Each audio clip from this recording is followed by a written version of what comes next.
കൊച്ചി നഗരം സൂര്യരശ്മികൾ തിരശ്ചീനമായി പതിക്കുന്നു. മാധവം എന്ന വീട് തന്റെ മതിലുകൾക്കുള്ളിൽ രണ്ട് വ്യത്യസ്ത യുഗങ്ങളെ ഒഴിപ്പിച്ചു നിർത്തി. ഒന്ന് കഴിഞ്ഞുപോര കാലത്തിന്റെ ശാന്തത, മറ്റൊന്ന് വേഗതയുടെയും കണക്കുകൂട്ടലുകളുടെയും ആധുനിക യുഗം. ഈ വീടിന്റെ മൂലക്കല്ലായി ഗോവിന്ദൻ മാഷുണ്ടായിരുന്നു. അദ്ദേഹത്തിന് 65 വയസ്സാണ്. റിട്ടയർഡ് കണക്കധ്യാപകനാണ് മാഷ്. അദ്ദേഹത്തിന്റെ കണ്ണുകളിലെ ലാളിത്യം ലോകത്തിന്റെ സങ്കീർണമായ സമവാക്യങ്ങൾ കണ്ടറിഞ്ഞതിന്റെ ഫലമായിരുന്നു. എന്നാൽ 1 വർഷം മുൻപ് മാഷിന്റെ പ്രിയപ്പെട്ടവളായിരുന്ന സാവിത്രി ടീച്ചർ വിട പറഞ്ഞു. തന്റെ നിശബ്ദതയുടെ ഏക കൂട്ടുകാരിയായിരുന്നു അവർ. അതോടെ ആ ശാന്തത തനിച്ച് നിലവിളിക്കാൻ തുടങ്ങി. മകൻ അരുൺ IT മേഖലയിലെ തിരക്കുകളിൽ തന്റെ ശ്രദ്ധ മുഴുവൻ കേന്ദ്രീകരിച്ചിരുന്നു. ഭാര്യ മീര നഗരത്തിലെ ഒരു പ്രമുഖ ബാങ്കിലെ ഉദ്യോഗസ്ഥയാണ്. മീര വിദ്യാസമ്പന്നയായിരുന്നു.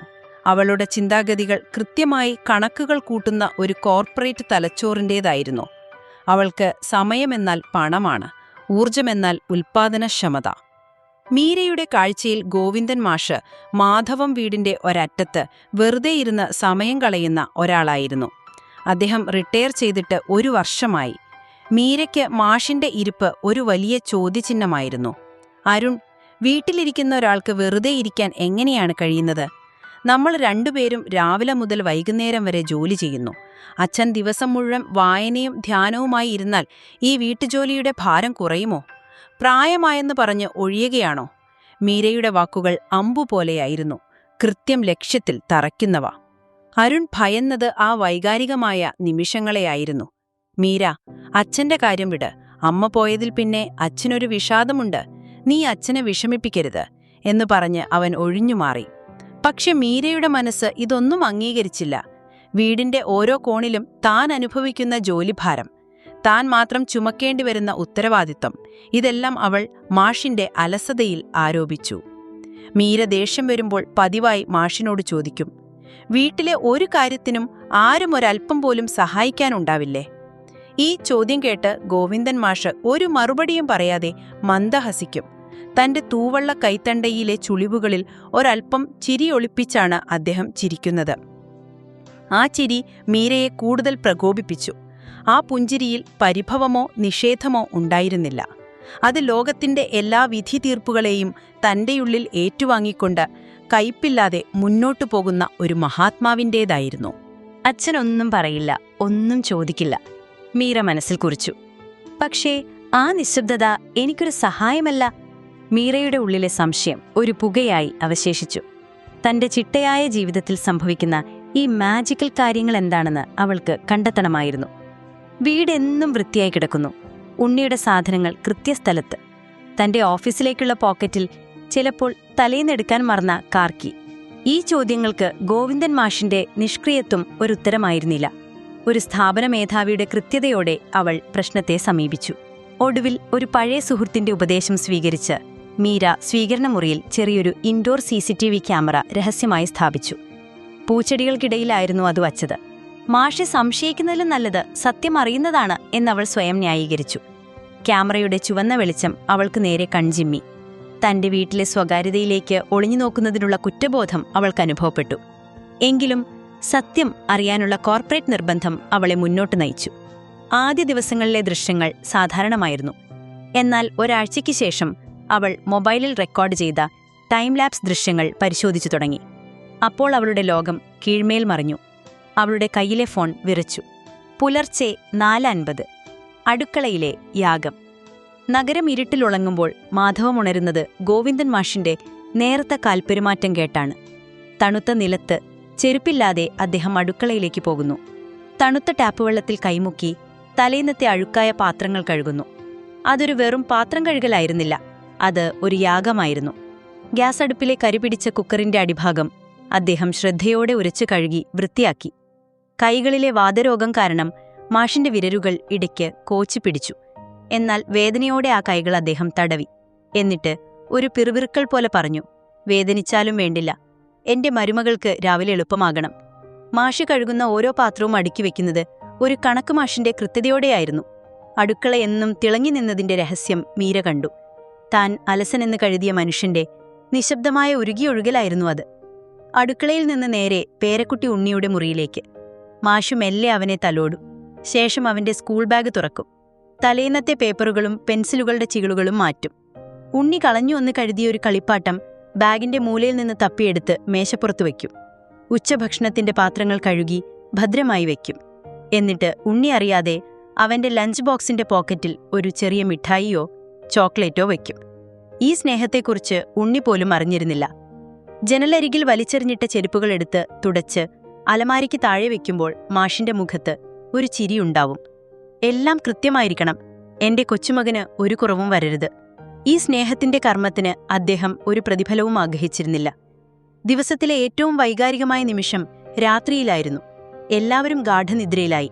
രാത്രിയുടെ തണുത്ത ഏകാന്തതയിൽ മാഷ് കയ്യിലൊരു ചൂലുമായി വീടിന്റെ പ്രധാന മുറ്റത്തേക്കിറങ്ങും. തെളിഞ്ഞ ചന്ദ്രവെളിച്ചത്തിൽ ഒറ്റയ്ക്ക് വീടിനു ചുറ്റുമുള്ള വലിയ മുറ്റം മുഴുവൻ അടിച്ചുവാരും. ചവറുകൾ പ്ലാസ്റ്റിക് കവറിലാക്കി വെക്കും. മുറ്റത്തെ തണുത്ത കോൺക്രീറ്റിൽ നിന്ന് മാഷിന്റെ പാദങ്ങളിലേക്ക് തണുപ്പ് അരിച്ചു കയറി. എന്റെ കൊച്ചുമകൻ കളിക്കുന്ന സ്ഥലം വൃത്തിയായിരിക്കണം എന്ന് അദ്ദേഹം ആരോടില്ലാതെ ചിന്തിച്ചു. അരുണിന്റെ ഷർട്ടിന്റെ പൊട്ടിയ ബട്ടൺ തുന്നിവെക്കുന്നതും മാഷാണ്. മീര രാവിലെ തിരക്കിട്ടു പോകുമ്പോൾ മറന്നുപോയ മൊബൈൽ ചാർജറിൽ കുത്തിവെക്കുന്നതും മാഷാണ്. വാതിലുകളുടെ ശബ്ദം കുറക്കാൻ എണ്ണയിടുന്നതും മാഷായിരുന്നു. ഇതൊന്നും ഒരു സഹായമല്ല, ഇതൊരു ദൗത്യമാണ്, ഒരു പ്രതിഫലവും ആഗ്രഹിക്കാതെ ചെയ്യുന്ന കർമ്മയോഗം. താൻ വെറുതെ ഇരിക്കുന്നു എന്ന് പരിഹസിച്ച മനുഷ്യന്റെ ഓരോ നിമിഷവും ഈ വീടിനു വേണ്ടി ഉരുകിത്തീരുകയായിരുന്നു. കാഴ്ചകൾ തുടർന്നപ്പോൾ മീരയുടെ കണ്ണുകളിൽ നിന്ന് ചൂടുള്ള കണ്ണുനീരൊഴുകി. അവൾക്ക് തല കറങ്ങുന്നതുപോലെ തോന്നി. താൻ ധരിച്ചിരുന്ന വലിയ കോർപ്പറേറ്റ് കിരീടം നിലത്തു വീണ് ഉടഞ്ഞു. തന്റെ കണക്കിലെ തെറ്റുകൾ അവൾക്ക് മനസ്സിലായി. ഈ വീട്ടിലെ ഏറ്റവും ഉൽപ്പാദനക്ഷമതയുള്ള, ഏറ്റവും നിസ്വാർത്ഥനായ മനുഷ്യനാരാണെന്ന് അവൾ ഞെട്ടലോടെ തിരിച്ചറിഞ്ഞു. മാഷിന്റെ നിശബ്ദത വെറും മടിയായിരുന്നില്ല, അത് സ്നേഹം പ്രകടിപ്പിക്കാൻ വാക്കുകൾ ആവശ്യമില്ലാത്ത ഒരാത്മാവിന്റെ ഭാഷയായിരുന്നു. ഒരു വ്യാഴാഴ്ച രാത്രി മീരയുടെ ഹൃദയത്തെ പിളർക്കുന്ന ദൃശ്യമായിരുന്നു ക്യാമറ ഒപ്പിയെടുത്തത്. ഗോവിന്ദൻ മാഷ് പഴയ കാലത്തെ ഒരു കസേരയിലിരുന്നു. അന്തരിച്ച ഭാര്യ സാവിത്രി ടീച്ചറുടെ ഫോട്ടോ കയ്യിലെടുത്തു. അതിലെ ചിരിക്കുന്ന മുഖം മാഷിന്റെ തോളിലെ വിറയലിന് സാക്ഷ്യം വഹിച്ചു. മാഷ് വിതുമ്പി. ശബ്ദം നേർത്തെ കാറ്റുപോലെയായിരുന്നു. സാവിത്രി, നീ പോയതിൽ പിന്നെ ഞാൻ ഈ വീട്ടിൽ ആർക്കും ഒരു ഉപകാരമില്ലാത്തവനായി പോയല്ലോ. എനിക്കറിയാം. പക്ഷേ ഞാൻ ഈ ചെയ്യുന്നത്, ഈ വീടിനു വേണ്ടി കഷ്ടപ്പെടുന്നത് എന്റെ മരുമകൾ അറിയണമെന്ന് എനിക്ക് ആഗ്രഹമില്ല. പക്ഷേ അവൾ എന്റെ നിശബ്ദതയെ ഒരു മടിയായി കാണുമ്പോൾ, എന്നെ സംശയിക്കുമ്പോൾ, അപ്പോൾ മാത്രമാണ് എനിക്ക് വേദനിക്കുന്നത്. നീ ഇവിടെ ഉണ്ടായിരുന്നെങ്കിൽ എനിക്ക് നിന്നോട് പറയാമായിരുന്നു. എന്നെ മനസ്സിലാക്കാൻ ഇവിടെ ഒരാൾ ഉണ്ടാകുമായിരുന്നല്ലോ. മകന് തിരക്കാണ്, മരുമകൾക്ക് കണക്കുകൾ മാത്രം. ആരും ഒന്നും ചോദിക്കുന്നില്ല. ഈ അവഗണന ശീലമായി. എങ്കിലും ഞാൻ എല്ലാം ചെയ്യും, ഒരു പരാതിയുമില്ല, നിനക്ക് വേണ്ടി, എന്റെ മകന്റെ വീടിനു വേണ്ടി. ആ വാക്കുകൾ മീരയുടെ ചെവിയിൽ തീവ്രമായ ഇടിനാദം പോലെ മുഴങ്ങി. താൻ അഹങ്കാരം കൊണ്ട് വേദനിപ്പിച്ച മനുഷ്യന്റെ ഒറ്റപ്പെടലാണ് താൻ അറിഞ്ഞത്. അവളുടെ മനസ്സിലൂടെ ഒരു ഭീകരമായ ഓർമ്മ കടന്നുപോയി. 6 മാസം മുൻപ് നഷ്ടപ്പെട്ട തന്റെ പഴയൊരു സ്വർണമോതിരം. അത് കാണാതെ പോയപ്പോൾ മീരയുടെ ആദ്യ സംശയം ഗോവിന്ദൻ മാഷിന്റെ മുകളിലായിരുന്നു. വീട്ടിലിരിക്കുന്ന ഒരാൾക്ക് ശ്രദ്ധിച്ചൂടെ എന്ന് ചോദിച്ച് തന്റെ ദേഷ്യവും സംശയവും അദ്ദേഹത്തിന്റെ നേർക്ക് അവൾ വലിച്ചെറിഞ്ഞു. മാഷ് അന്നും ഒരു വാക്കുപോലും പറഞ്ഞില്ല. ആ മോതിരം പിന്നീട് മീരയുടെ ഒരു പഴയ ഷർട്ടിന്റെ പോക്കറ്റിൽ നിന്ന് കിട്ടിയപ്പോഴും തന്റെ തെറ്റ് സമ്മതിച്ച മാപ്പ് പറയാനുള്ള അഹങ്കാരം അവൾക്കില്ലായിരുന്നു. ഇന്ന് ആ കുറ്റബോധം അവിടെ ശ്വാസം മുട്ടിച്ചു. താൻ അദ്ദേഹത്തെ നിസ്സാരനാക്കി, കളങ്കപ്പെടുത്തി. ക്ഷമിക്കണം എന്ന വാക്ക് പറയാൻ അവൾക്ക് കഴിഞ്ഞില്ല. ആ വാക്കുപോലും ആ മുറിവുകൾക്ക് മതിയായ ചികിത്സയാകില്ലെന്ന് അവൾ ഭയന്നു. മീര നേരെ സാവിത്രി ടീച്ചറുടെ അലമാര തുറന്നു. പഴയ ഡയറിയിലെ അവസാന പേജ് അവൾ കണ്ടു. മാഷിനെക്കുറിച്ചുള്ള ആ കുറിപ്പ് ഇതായിരുന്നു: അദ്ദേഹം ഒന്നും പറയില്ല, പക്ഷെ എല്ലാം അനുഭവിക്കും. ഈ ലോകം അദ്ദേഹത്തിന്റെ നിശബ്ദതയെ മുതലെടുക്കും. എന്നിരുന്നാലും അദ്ദേഹത്തിന്റെ പുഞ്ചിരി ഒരു പുഴ പോലെ ശാന്തമായി ഒഴുകും. മീര ആ ഡയറി പേജ് ശ്രദ്ധയോടെ കീറിയെടുത്തു. അതൊരു കത്തുപോലെ മടക്കി ഗോവിന്ദൻ മാഷിന്റെ മുറിയിലെ സാവിത്രി ടീച്ചറുടെ ഫോട്ടോ ഫ്രെയിമിനടിയിൽ വെച്ചു. മാഷ് അടുത്ത ദിവസം അത് കാണും. ഈ പ്രവൃത്തിയിലൂടെ മീര താൻ എല്ലാം മനസ്സിലാക്കിയെന്ന് ഗോവിന്ദൻ മാഷിനെ അറിയിച്ചു. ക്ഷമിക്കണമെന്ന വാക്കിനേക്കാൾ ആഴത്തിൽ അത് അദ്ദേഹത്തിന്റെ ആത്മാവിനെ സ്പർശിച്ചു. ഗോവിന്ദൻ മാഷ് ഡയറിയിലെ ആ കുറിപ്പ് കണ്ടപ്പോൾ അദ്ദേഹത്തിന്റെ ചുണ്ടിലൊരു നേർത്ത ചിരി വിരിഞ്ഞു. അത് സങ്കടത്തിന്റെയോ ആശ്വാസത്തിന്റെയോ ആയിരുന്നില്ല, അത് അംഗീകാരത്തിന്റെ ശാന്തമായൊരു പ്രതികരണമായിരുന്നു. അവൾ അറിഞ്ഞു എന്ന് അദ്ദേഹം മനസ്സിൽ പറഞ്ഞു. മീരയിലെ മാറ്റം അതിനുശേഷം പ്രകടമായിരുന്നു. അവളുടെ വാക്കുകൾ മൂർച്ച കുറഞ്ഞവയായി, പകരം സ്നേഹം നിറഞ്ഞു. അവൾ മാഷിന്റെ അരികിലിരുന്ന് പത്രം വായിച്ചു കേൾപ്പിക്കാൻ തുടങ്ങി. ജോലി കഴിഞ്ഞു വരുമ്പോൾ അച്ഛന് ചായ ഞാൻ ഉണ്ടാക്കിക്കോട്ടെ എന്ന് ചോദിച്ച് അവൾ അടുക്കളയിലേക്ക് കയറി. ആ വീട് വീണ്ടും ഒരു കുടുംബമായി മാറി. ഒരു ദിവസം രാവിലെ മാഷിന് പതിവില്ലാത്ത ഒരു അസ്വസ്ഥത അനുഭവപ്പെട്ടു. പ്രായമായതിന്റെ അവശതകളായിരുന്നു അത്. മക്കളെ ബുദ്ധിമുട്ടിക്കരുതെന്ന് മാഷുക്ക് നിർബന്ധമുണ്ടായിരുന്നു. ആരുമറിയാതെ അദ്ദേഹം സ്വയം അടുത്തുള്ള ആയുർവേദ ഡോക്ടറെ കാണാൻ നടന്നുപോയി.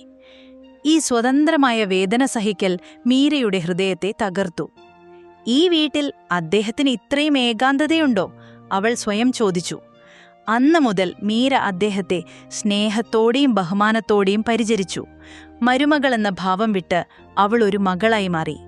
പേരക്കുട്ടി ഉണ്ണി മുത്തശ്ശന്റെ മടിയിൽ കിടന്ന് ആ പഴയ കണക്കുമാഷിന്റെ വിരൽത്തുമ്പിൽ നിന്ന് പുതിയ കഥകൾ പഠിച്ചു. വർഷാവസാനം ഉണ്ണിയുടെ സ്കൂളിൽ കുടുംബത്തിലെ ഏറ്റവും മൂല്യവത്തായ അംഗം എന്നൊരു അവാർഡ് പ്രഖ്യാപിച്ചു. കുട്ടികൾക്ക് അവരുടെ കുടുംബത്തിൽ ഏറ്റവും കൂടുതൽ ത്യാഗം ചെയ്യുന്ന ഒരാളെ നാമനിർദ്ദേശം ചെയ്യാം. മീര അച്ഛന്റെ എല്ലാ രഹസ്യകർമ്മങ്ങളെക്കുറിച്ചും ഉണ്ണിയോട് പറഞ്ഞു. ആ ദിവസം ഗോവിന്ദൻ മാഷിന്റെ ജീവിതത്തിലെ ഏറ്റവും വലിയ സുവർണ നിമിഷമായി. പേരക്കുട്ടി ഉണ്ണി തന്റെ മുത്തശ്ശന്റെ കയ്യിൽ ആദരവിന്റെ ആ ട്രോഫി വെച്ചുകൊടുത്തു. മാഷി സ്റ്റേജിൽ നിന്ന് താഴെ ഇറങ്ങുമ്പോൾ കരഘോഷങ്ങൾക്കിടയിൽ മീര അദ്ദേഹത്തിന്റെ കയ്യിൽ മുറുകെ പിടിച്ചു. അവരുടെ കണ്ണുകൾ സംസാരിച്ചു. അതിൽ പഴയ പരാതികളില്ല, പുതിയ സ്നേഹം മാത്രം. അച്ഛാ, ഇത് ഞങ്ങളെല്ലാവരും ചേർന്ന് തരുന്നതാണ്. ഞങ്ങൾ അച്ഛനെ തിരിച്ചറിഞ്ഞു, അവൾ പതിഞ്ഞ സ്വരത്തിൽ പറഞ്ഞു. അവസാനമായി മീര തന്റെ പശ്ചാത്താപത്തിന്റെയും സ്നേഹത്തിന്റെയും പൂർണ്ണരൂപം പ്രകടിപ്പിക്കാൻ തീരുമാനിച്ചു. അവൾ അരുണിനോട് ഒരു നിർദ്ദേശം വച്ചു. നമ്മുടെ വീടിനൊരു നെയിം പ്ലേറ്റ് വേണം.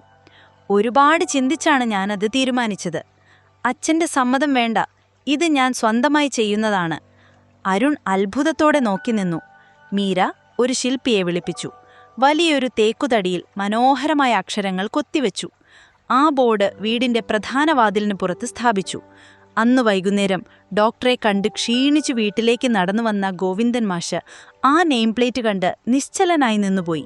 അദ്ദേഹത്തിന്റെ ചുളിവ് വീണ കൺപോളകൾ ഈറനണിഞ്ഞു. നെയിം പ്ലേറ്റിലെ വാക്കുകൾ ഇങ്ങനെയായിരുന്നു: മാധവം, സ്ഥാപകൻ ഗോവിന്ദൻ മാഷ്. മാഷ് മീരയെ നോക്കി. ആ കണ്ണുകളിൽ വാത്സല്യത്തിന്റെയും ആദരവിന്റെയും താൻ പ്രതീക്ഷിക്കാത്ത സ്നേഹത്തിന്റെയും നിറകുടം തുളുമ്പി. മീര മെല്ലെ മാഷിന്റെ തോളിൽ തലോടി.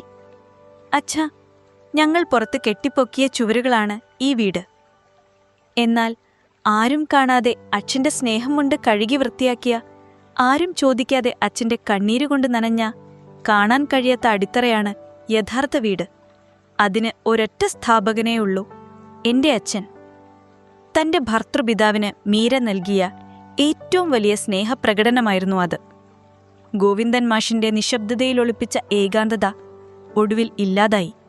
പകരം ആ വീട് സ്നേഹവും ബഹുമാനവും നിറഞ്ഞ അന്തരീക്ഷത്തിലേക്ക് പരിവർത്തനം ചെയ്യപ്പെട്ടു. മാധവം ശാന്തമായ ഒരു സായന്തനത്തിലേക്ക് പ്രവേശിച്ചു. അവിടെ നിശബ്ദമായ സ്നേഹത്തിന് ഏറ്റവും ഉച്ചത്തിലുള്ള ശബ്ദമുണ്ടായിരുന്നു. ആ ശബ്ദം മീരയുടെ ഉള്ളിൽ നിന്ന് ഉയർന്നതായിരുന്നു.